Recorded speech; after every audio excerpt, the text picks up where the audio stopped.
ॐ शान्ताकारं भुजगशयनं पद्मनाभं सुरेशं विश्वाधारं गगनसदृशं मेघवर्णं शुभांगं लक्ष्मीकान्तं कमलनयनं योगिभिर्ध्यानगम्यं वन्दे विष्णुं भवभयहरं सर्वलोकैकनाथम्। ॐ शान्ताकारं भुजगशयनं पद्मनाभं सुरेशं विश्वाधारं गगनसदृशं मेघवर्णं शुभांगं लक्ष्मीकान्तं कमलनयनं योगिभिर्ध्यानगम्यं वन्दे विष्णुं भवभयहरं सर्वलोकैकनाथम्। ॐ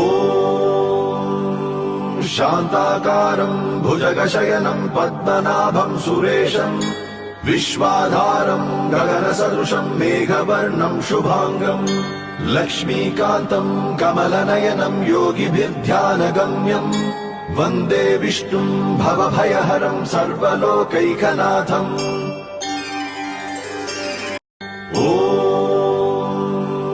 शान्ताकारं भुजगशयनं पद्मनाभं सुरेशं विश्वाधारं गगनसदृशं मेघवर्णं शुभांगं लक्ष्मीकान्तं कमलनयनं योगिभिर्ध्यानगम्यं वन्दे विष्णुं भवभयहरं सर्वलोकैकनाथम्।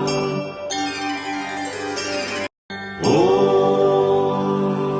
शान्ताकारं भुजगशयनं पद्मनाभं सुरेशं विश्वाधारं गगनसदृशं मेघवर्णं शुभांगं लक्ष्मीकान्तं कमलनयनं योगिभिर्ध्यानगम्यं वन्दे विष्णुं भवभयहरं सर्वलोकैकनाथम्। ॐ शान्ताकारं भुजगशयनं पद्मनाभं सुरेशं विश्वाधारं गगनसदृशं मेघवर्णं शुभांगं लक्ष्मीकान्तं कमलनयनं योगिभिर्ध्यानगम्यं वन्दे विष्णुं भवभयहरं सर्वलोकैकनाथम्। ॐ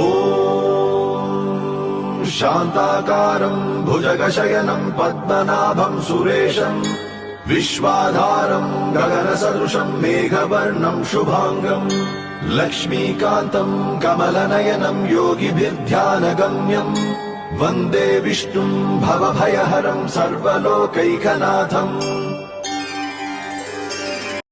ॐ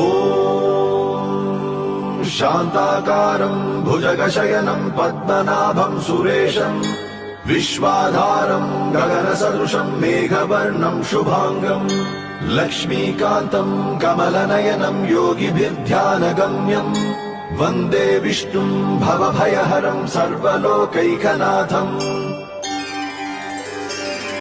ॐ शान्ताकारं भुजगशयनं पद्मनाभं सुरेशं विश्वाधारं गगनसदृशं मेघवर्णं शुभांगं लक्ष्मीकान्तं कमलनयनं योगिभिर्ध्यानगम्यं वन्दे विष्णुं भवभयहरं सर्वलोकैकनाथम्। ॐ शान्ताकारं भुजगशयनं पद्मनाभं सुरेशं विश्वाधारं गगनसदृशं मेघवर्णं शुभांगं लक्ष्मीकान्तं कमलनयनं योगिभिर्ध्यानगम्यं वन्दे विष्णुं भवभयहरं सर्वलोकैकनाथम्। ॐ शान्ताकारं भुजगशयनं पद्मनाभं सुरेशं विश्वाधारं गगनसदृशं मेघवर्णं शुभांगं लक्ष्मीकान्तं कमलनयनं योगिभिर्ध्यानगम्यं वन्दे विष्णुं भवभयहरं सर्वलोकैकनाथम्।